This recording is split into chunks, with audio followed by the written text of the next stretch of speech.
castellanos y leoneses no sé cómo han podido sobrellevar estas altas temperaturas, esta ola de calor este fin de semana, pero parece que el tiempo se va a relajar, aunque sea un poquito los grados, la temperatura. Y vamos a hablar de incendios, de esa actualidad que nos lleva al incendio del Arenal, que ha quemado 30 hectáreas de pinares y monte bajo, y el de Gavilanes Pedro Bernardo.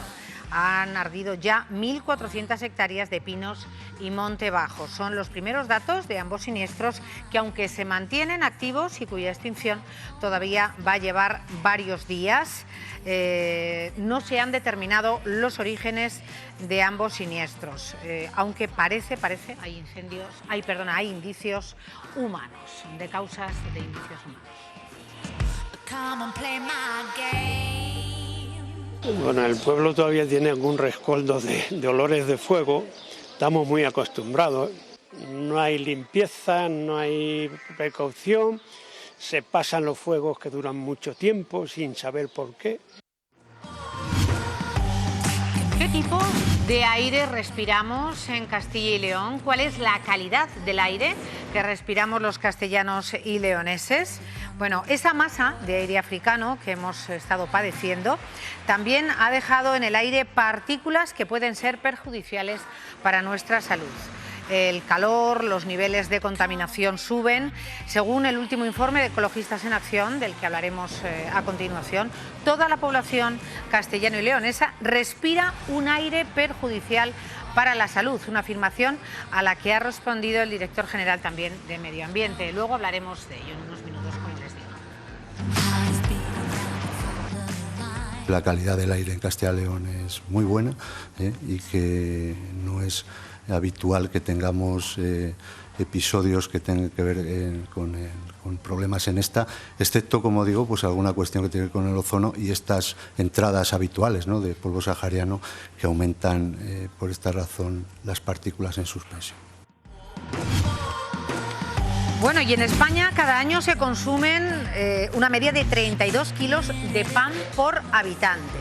Tras 35 años sin actualizarse, la nueva normativa del pan entra hoy en vigor. Entre las novedades más importantes está la definición clara de pan integral o pan artesano.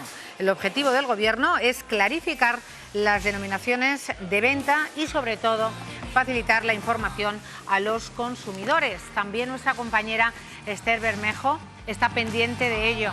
Esther, buenas tardes. ¿Dónde te encuentras? ¡Uy, qué rico! Buenas tardes, Cristina. Muy pendiente, claro está, porque es un elemento de primera necesidad, un producto de consumo básico, además de que me encanta. Pero cuando vamos y compramos, por ejemplo, una barra de masa madre o una barra artesana o una barra integral, ¿realmente estamos consumiendo lo que nos ponía? A partir de ahora, así es. Nos lo va a explicar un panadero que estará conmigo y veremos la diferencia entre todos los tipos de pan, pero también cómo afecta esta nueva ley a los consumidores y cómo afecta a los panaderos, pues enseguida lo sabremos. Enseguida vuelvo con vosotros. Bueno, pues efectivamente, Esther, volvemos contigo en unos minutos. Más temas en nuestro sumario. Comenzamos, arrancamos la semana.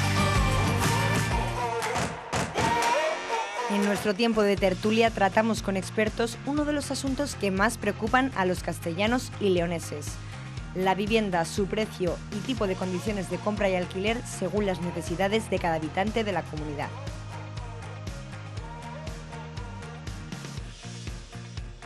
Nuestros veteranos lo han dado todo en cuanto a ejercicio durante esta temporada.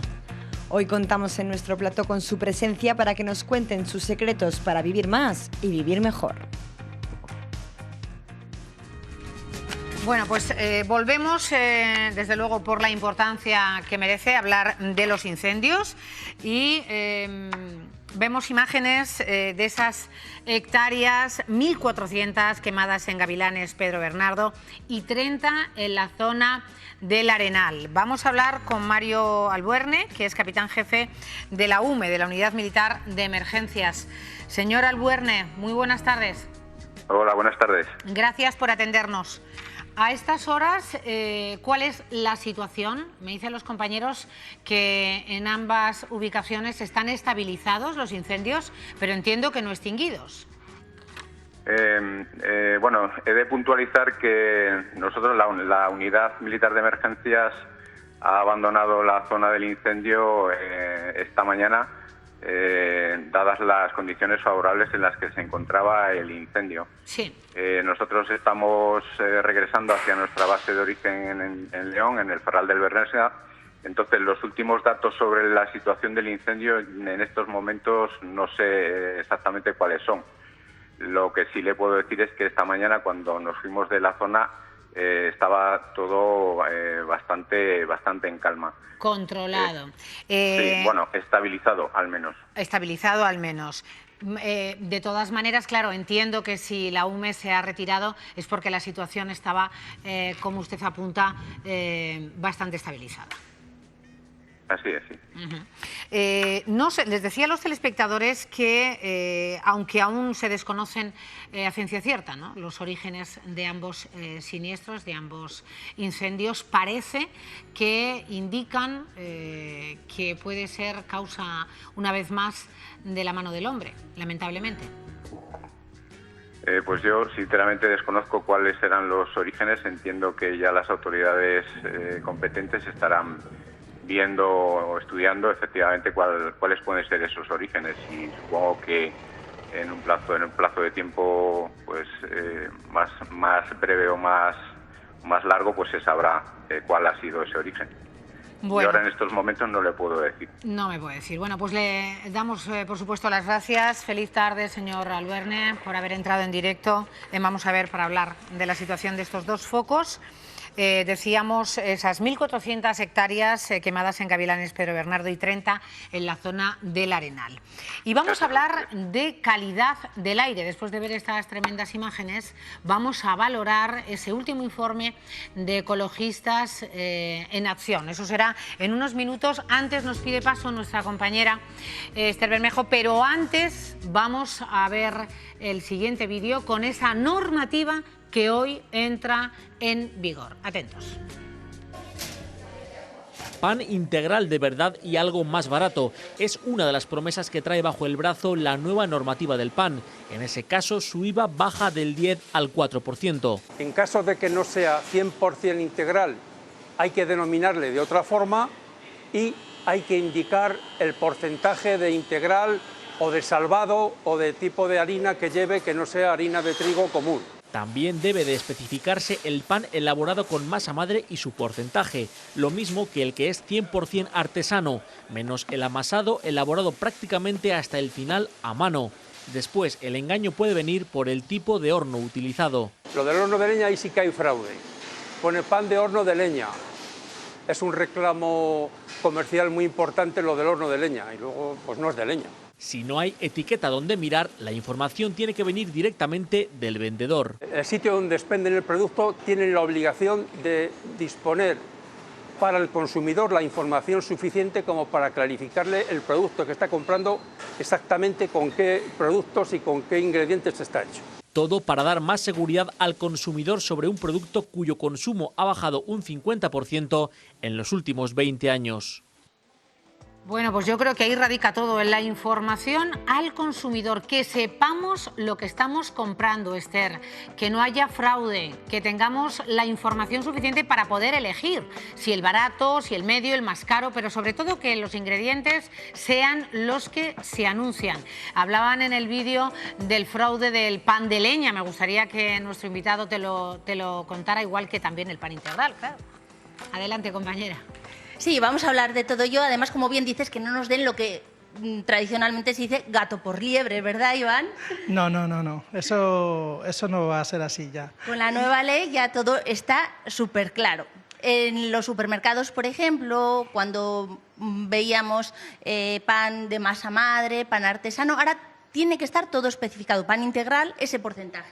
Efectivamente, tanto en los supermercados como en los pequeños establecimientos, todo tiene que estar perfectamente identificado. O sea, el pan que sea integral, o si no es 100% integral, el tanto por ciento que lleva integral, tanto como si es de algún cereal especial, se denomina de ese cereal si es 100%, y si no es 100%, tiene que decir de qué tanto por ciento es ese cereal. Sí, lo escuchábamos en la pieza de nuestros compañeros que decían que en los supermercados tiene que ir con etiquetado y en las tiendas como esta, que muchas gracias por habernos abierto esta tarde, ya vemos las existencias que han volado, porque eso es señal de que el pan está bueno, tienen que ir tanto información que les deis vosotros como siempre integral. Por ejemplo, aquí el 70% integral, el 30% blanco. Exactamente, eso es. Centeno, por ejemplo, este es centeno con nueces, pero es 80% de centeno y además es a su vez es un 60% integral, ¿vale? O sea que tiene que especificar tanto el tanto por ciento del cereal que lleva más el tanto por ciento de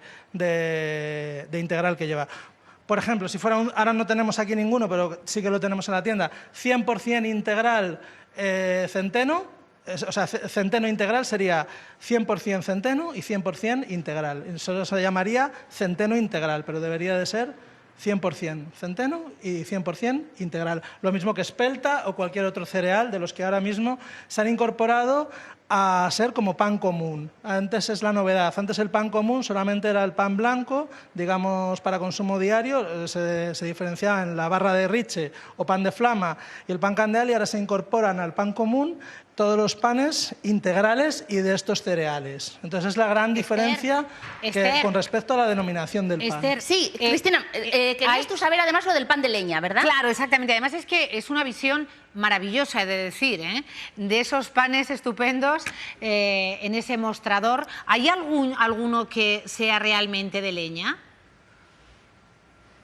¿Algún pan realmente de leña, me preguntan, hay aquí, en lo que vemos? Aquí nosotros lo que tenemos es panes cocidos en horno de piedra. Es más importante que el pan esté horneado en una solera refractaria. Para el pan artesano y con masa madre, realmente la condición fundamental es que esté horneado en suelo de piedra. Realmente el combustible no tiene tanta importancia porque no está permitido que el fuego sea directo. O sea, tú no puedes poner el horno donde hay fuego, tiene que ser entonces, bueno, sí se puede hornear con leña, pero realmente, o sea, con combustible de leña, pero no te coge el aroma de la leña como antiguamente. Estábamos tocando también un tema importante que lo has sacado tú, Cristina, y ahora lo has dicho tú, Iván, el pan artesano. Exacto. El pan artesano que muchas veces viene indicado, pero no es el que elabora el panadero, es industrial. Entonces ese ya no sería pan artesano. Es otra de las grandes novedades que introduce esta ley, que diferencia lo que es el pan artesanal. Tiene que estar elaborado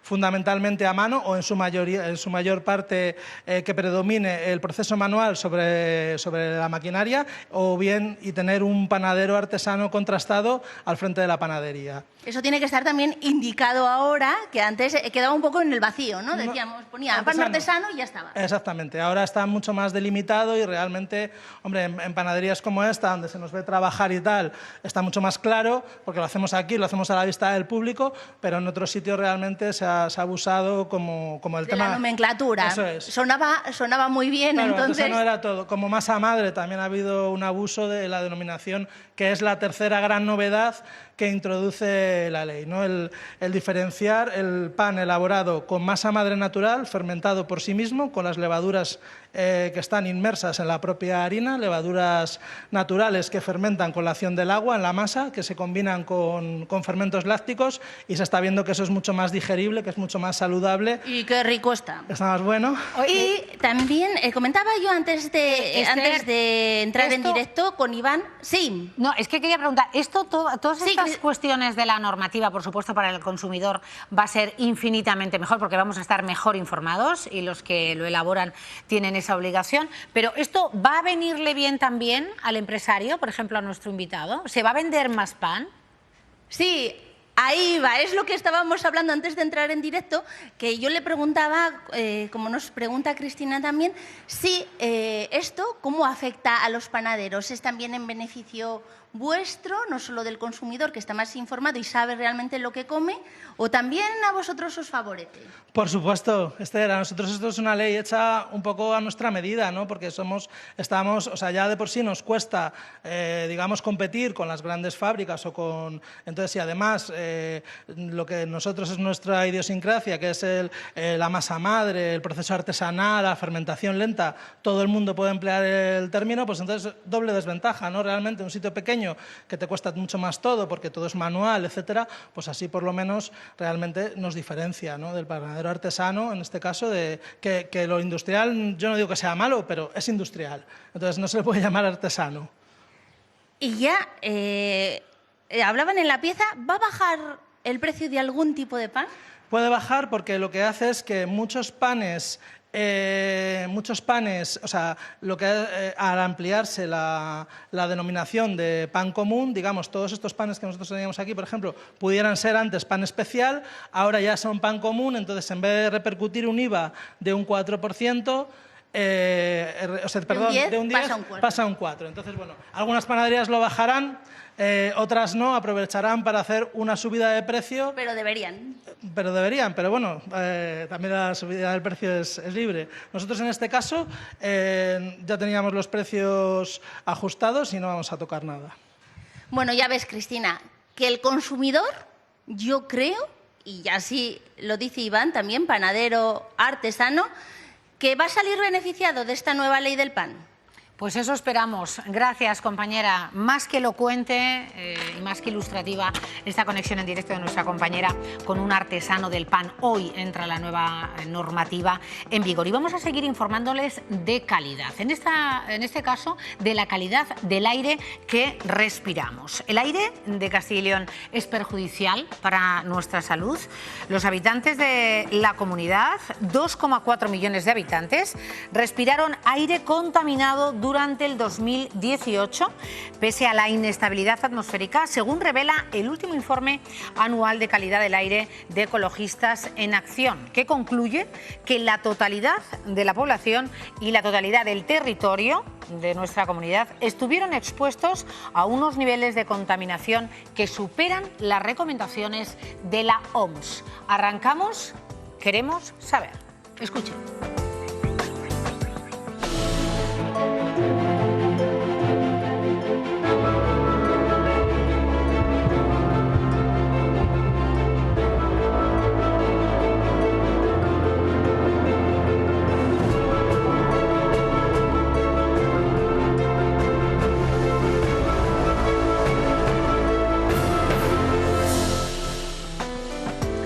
Bueno, un problema que afecta no solo a la ciudadanía, sino también a los cultivos y a otras muchas áreas de las que vamos a hablar a continuación. Están con nosotros la doctora Andrea Crespo, que es neumóloga. Bienvenida, doctora.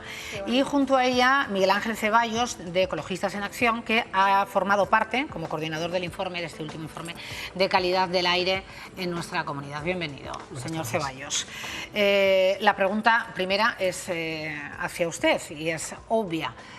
¿Respiramos un aire demasiado contaminado en nuestra comunidad? Pues según lo que nos dicen las estaciones de medición de que disponemos, pues sí. 55, ¿no? En Castilla. Sí, durante el año pasado, a pesar de, como has comentado, pues fue un año muy lluvioso y afortunadamente pues tuvimos un descenso en los niveles de contaminación, pues hemos seguido teniendo problemas por algunos contaminantes como las partículas, sobre todo en Valladolid, en León, o el dióxido de azufre en el entorno de las grandes centrales térmicas del norte de la comunidad, y de la totalidad de la comunidad el contaminante que realmente nos está perjudicando más ya desde hace años es el ozono, que es un contaminante típico del verano que hemos tenido estos últimos días con la ola de calor en unos niveles altísimos en buena parte de Castilla y León, es lo que explica que una comunidad en principio con tan baja densidad de población como la nuestra, sí, y con ciudades en principio no tan grandes como puedan ser Madrid o Barcelona, evidentemente pues tengamos, sobre todo en primavera y en verano, una mala calidad del aire para el conjunto de la población, pues que daña la salud, según nos dice la Organización Mundial de la Salud. Va muy por encima de esos valores de los recomendables, sí.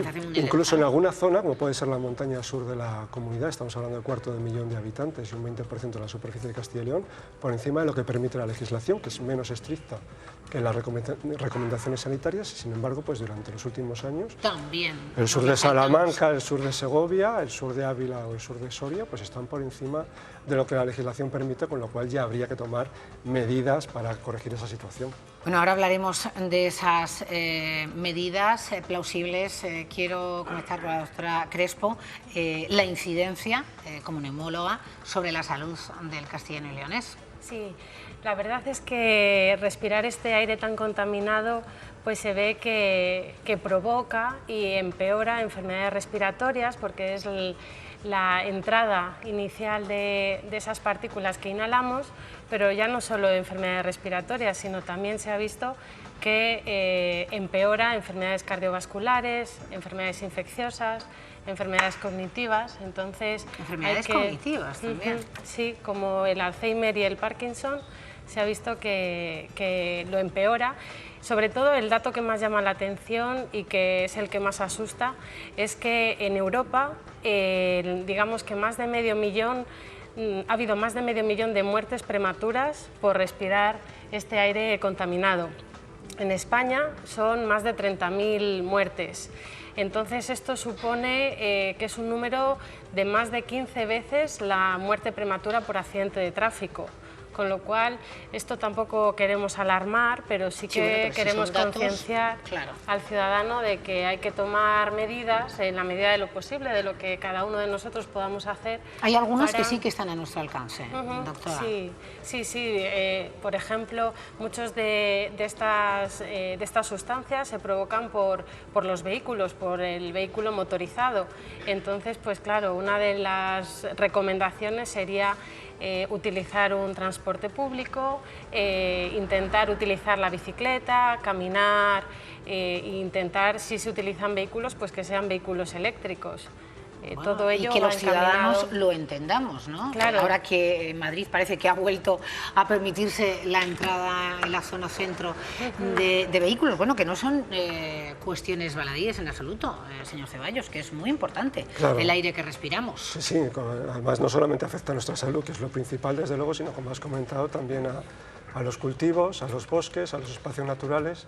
Estamos hablando pues de unos daños importantes al cabo del año sobre bienes de muchas naturalezas y, bueno, en primer lugar sobre la propia salud de las personas, que es lo más importante desde luego, pero es un problema que se está obviando por parte de las administraciones desde hace ya demasiado tiempo y que urge ya corregir.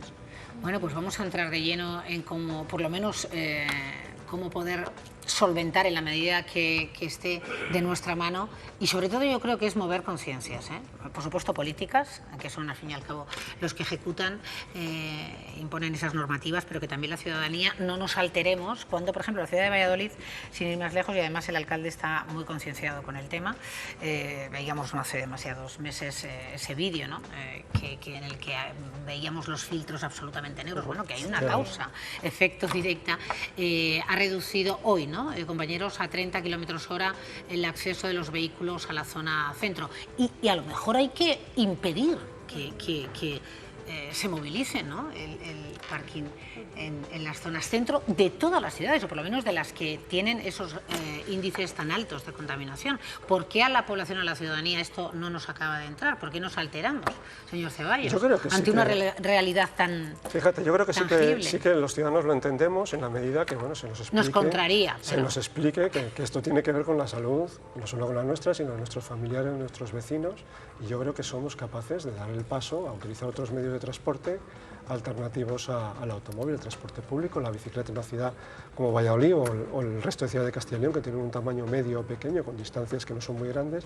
Pues el problema no es el de Madrid ni el de Barcelona, afortunadamente tenemos un problema menor, y sin embargo falta el que las administraciones nos faciliten un poco los medios para poder, bueno, movernos en nuestra vida diaria por otros medios de transporte diferentes al automóvil. En el caso de la energía, pues también podemos ahorrar energía en nuestra vida diaria, podemos tener mejor aisladas nuestras viviendas para no necesitar tanta calefacción en invierno ni tanto aire acondicionado en verano. O sea, todo lo que hagamos a partir de ahora, que se haga con vista Claro, pero es importante, fíjate, esto lo podemos hacer los ciudadanos, pero es muy importante que las administraciones den ejemplo. Y en este sentido hay que decir que la Junta de Castilla y León lleva incumpliendo la normativa al no elaborar un plan de mejora de la calidad del aire para corregir estas situaciones, y no es que lo digamos nosotros, es que en octubre lo dijo el Tribunal Superior de Justicia de Castilla y León, que declaró que la Junta tenía que elaborar planes de mejora de la calidad del aire en las 6 zonas más contaminadas de Castilla y León, y estamos en el mes de julio y todavía no les ha hecho. Ha recurrido al Tribunal Supremo el Gobierno de la Comunidad Autónoma para ganar tiempo de algo que ya se sabe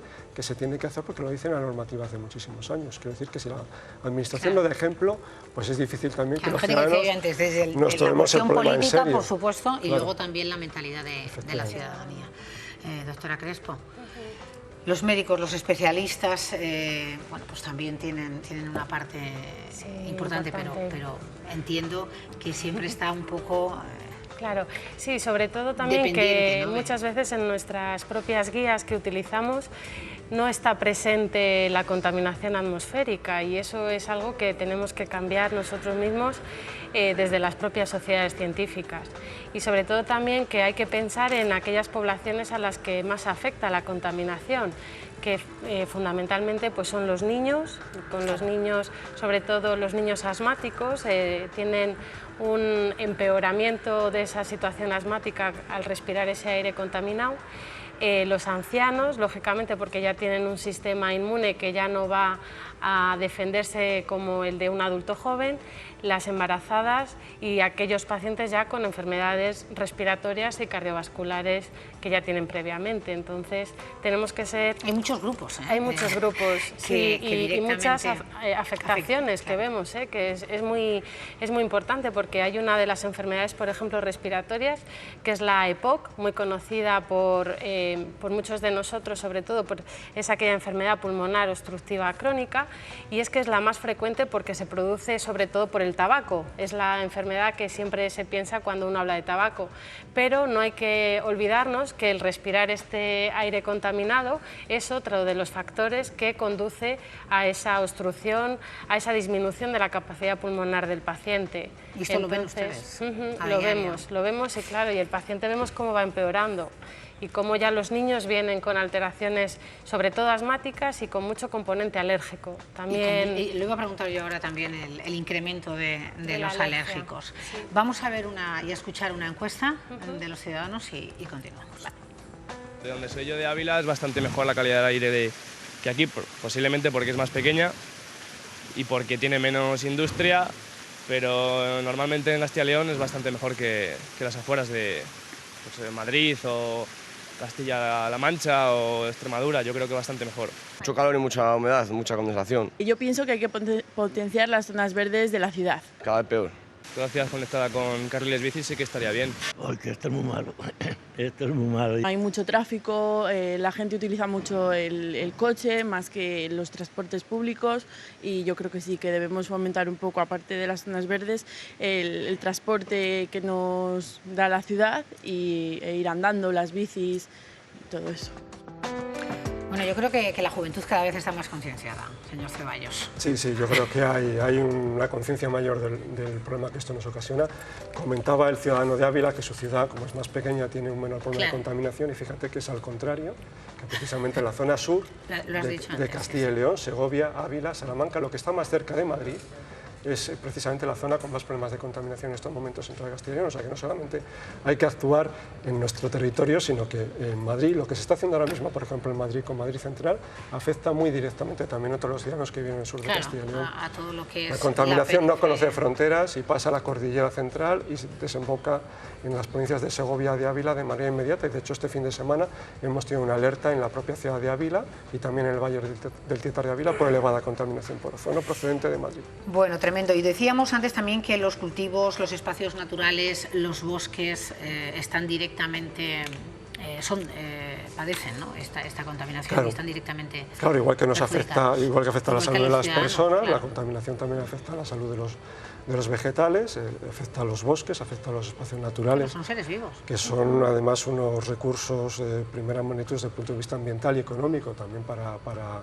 la economía de Castellón, pero es que afecta a los cultivos agrícolas, en una región que tiene todavía la importancia de la O sea, que nos agricultura. contaminamos de todas las maneras posibles, respirándolo, Claro, comiéndolo. y eso reduce la productividad de los cultivos, esos alimentos también pueden llevar a incorporar sustancias que son peligrosas luego para la salud cuando las ingerimos, o sea que realmente es un problema que conviene, ya digo, controlar y empezar a solucionar lo antes posible y no dejarlo ya para más tiempo. Llevamos muchos años sufriendo.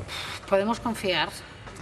Bueno, yo confío, en que las cosas cambien y que yo confío en que la sensibilización ciudadana y también las propias sentencias judiciales que empieza a haber con este tema, no solamente en España, sino en otros países europeos, obliguen a las autoridades a tomar medidas y a tomárselo en serio. Confío que las administraciones, insisto, den ejemplo y los ciudadanos seguro que respondemos positivamente para algo en lo que nos jugamos nuestra salud. Pues, doctora Crespo, muchísimas gracias. Muchas gracias. No sé si hay algún consejo que se pueda dar. Claro, es que no respirar. Claro. Es que no. La verdad es que es una situación muy complicada, pero como él ha dicho, a ver si... Como los chinos, ¿no? Los japoneses con una con la mascarilla. Lo único sí que ahora en esta época de tanto calor, de estas olas de calor, que favorece mucho la formación del ozono troposférico, sí que sería conveniente intentar evitar hacer ejercicio y exponerse en las horas centrales del día y a última hora de la tarde, que es cuando más se concentra esa capa de ozono, para intentar... ¿Y a última hora de la tarde? Sí, para intentar evitar esa inhalación de ese ozono. O sea, que eso de ir a dar una vueltecita a eso de las 8 de la tarde que se pone el sol... No, la verdad es que se ha visto... Hoy que estamos de tormenta, pues sin ningún problema, pero en los días que están soleados, los niveles máximos de ozono se alcanzan normalmente a esa hora. Cuando ya afloja la temperatura, pensamos que ya podemos salir a hacer ejercicio. Tranquilamente. Pues parece ser que los niveles son cuando son más elevados porque se han estado acumulando a lo largo de todo el día. Claro, pues valga ese consejo. Muchísimas gracias a ambos, señor Ceballos. Señora Crespo, vamos a hacer una pausa y después vamos a hablar de la vivienda, algo que también les interesa mucho a los castellanos y leoneses que nos están viendo. Daremos así algunos datos, como que el 30% de los castellanos y leoneses que buscan vivienda no la encuentran por un lado, ni tampoco la pueden pagar, así como lo escuchan. Vamos a hablar de ello a la vuelta de una pausa.